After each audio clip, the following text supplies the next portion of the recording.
Evening, ladies and gentlemen. It is my pleasure to introduce the President of the Republic of the Philippines, His Excellency President Benigno S. Aquino III.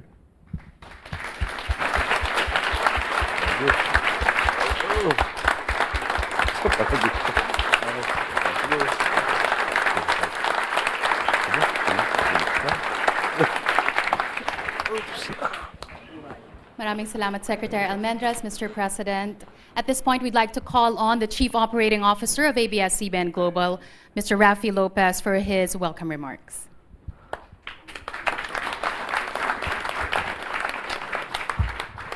His Excellency, President Benigno Aquino III, members of the delegation and the diplomatic corps, friends in the media, community, and our kababayans, good afternoon. More than 15 years ago, my father, the late Eugenio Lopez Jr., fulfilled his dream of reaching Filipinos overseas when the Filipino Channel, or TFC, was established. Today marks another historic milestone in TFC history. In just a few minutes, our President will be having a dialogue with overseas Filipinos from major cities across the globe. This town hall event will be aired in 7 regions and in various distribution platforms using the latest in broadcast technology and to be witnessed by more than 2 million of our kababayans around the world. On behalf of all the men and women of ABS-CBN, we want to thank you, Mr. President, for coming to our studios and for allowing us to connect you with our overseas kababayans. This experience will be cherished by all, and it will truly inspire us to even do more for our country. True to our commitment, and like you, we are in the service of the Filipino worldwide. May I now introduce the chairman of the Lopez Group of Companies, Mr. Manolo Lopez.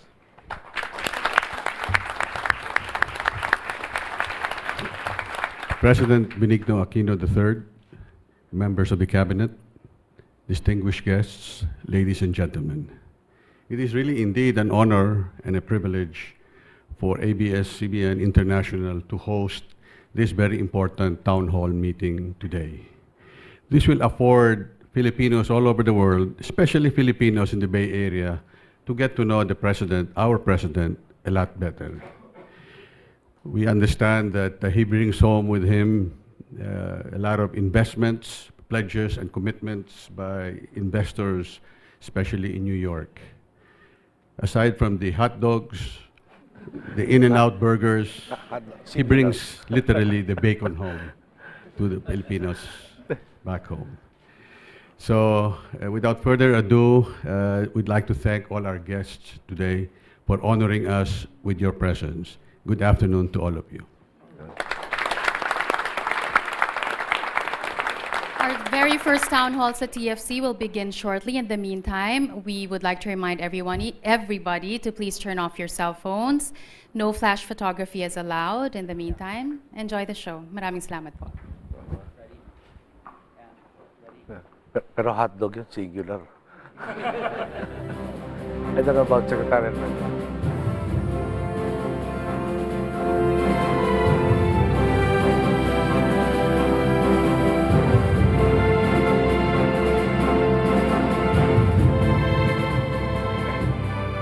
Magandang gabi po mga kapamilya at welcome to Global P-noy, ang town hall meeting ng ating mahal na Pangulong Noynoy Aquino at kasama po kayo ating mga kababayan sa iba't ibang panig ng daigdig.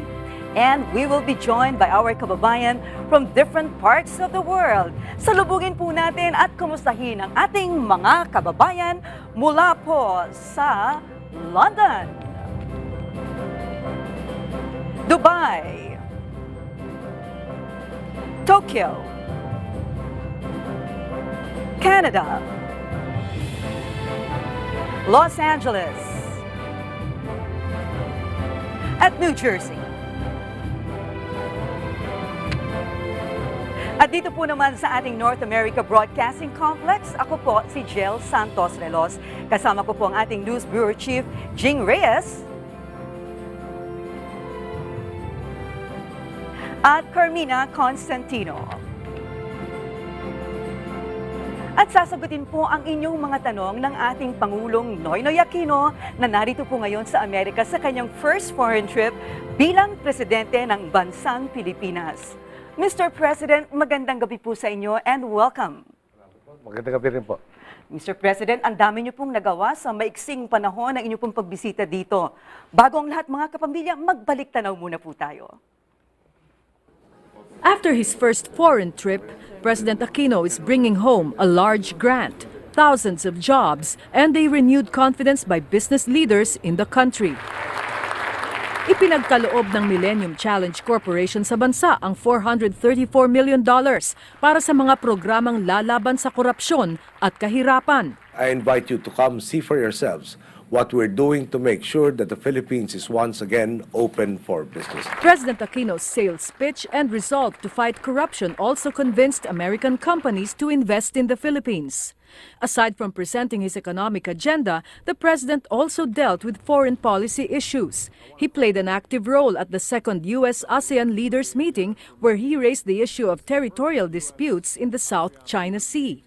His planned meeting with U.S. President Barack Obama did not push through, but Aquino had a chance to have a brief chat with the U.S. President. At the United Nations General Assembly, the President called for global people power to fight inequality and strengthen unity among countries. For so many times in our history, my people have shown that united, nothing is impossible. We called it people power.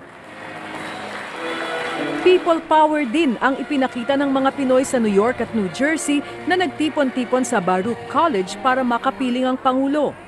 The President wowed the crowd as he set aside his prepared speech and spoke from the heart.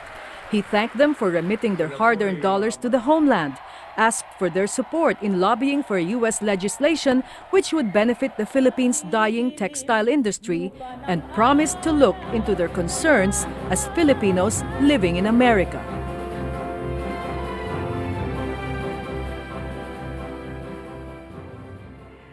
Mr. President, ano po yung masasabi ninyong biggest accomplishment na pwede po nating sabihin parang pasalubong natin sa ating mga kababayan sa Pilipinas? And if you could grade yourself, would it be an A, B, C, D, F?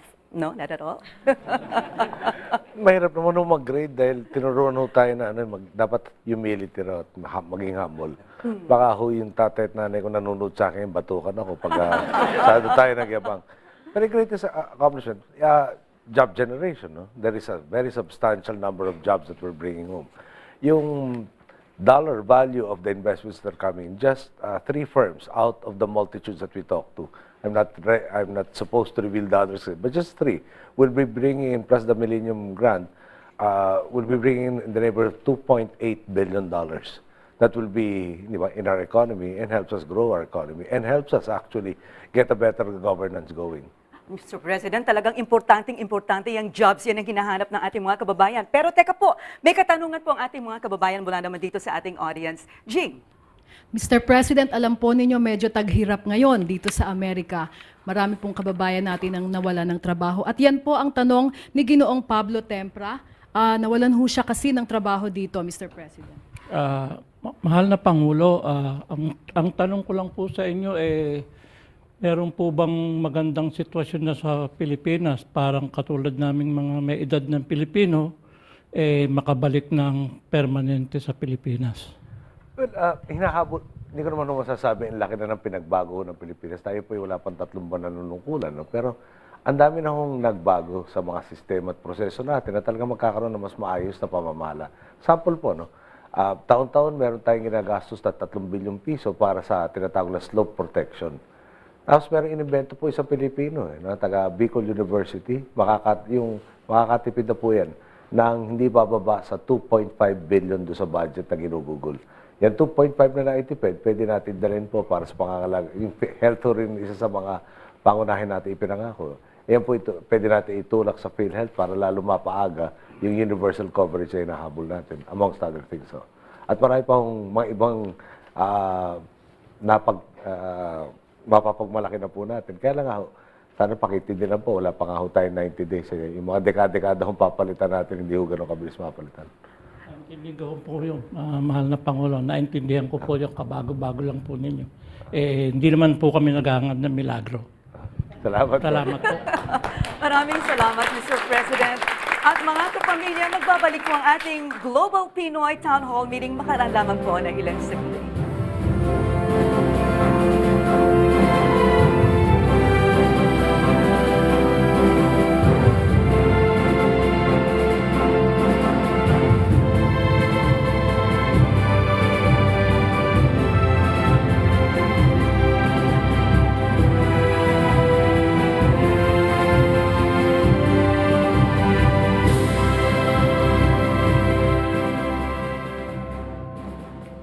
Nagbabalik po ang ating Global Pinoy Town Hall Meeting dito pa rin po sa TFC at magtungo po tayo ngayon sa Europe kung saan may mga hinaing po ang ating mga kapamilya at ayon nga po sa mga kababayan nating residente ng European Union, meron pong malaking crackdown ng mga undocumented workers doon, lalong-lalo na po sa United Kingdom.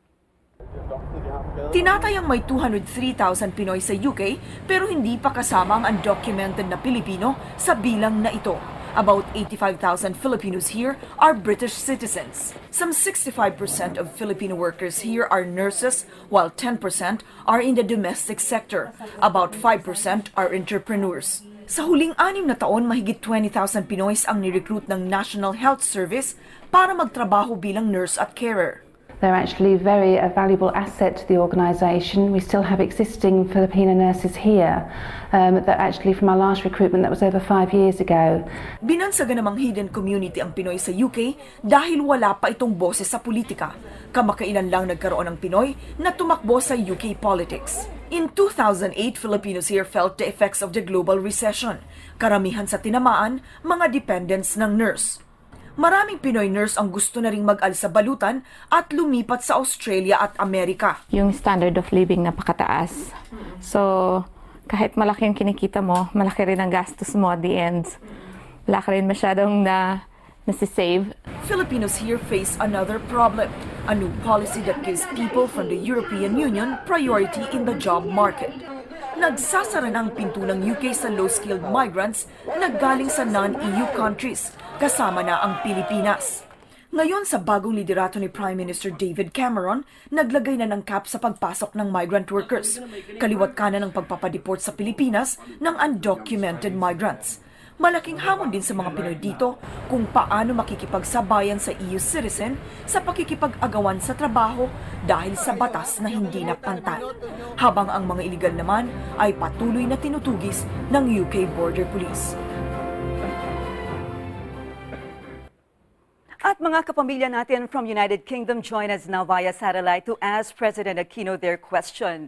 Mga pamilya natin dito sa UK, ano ang tanong natin para kay Presidente Aquino?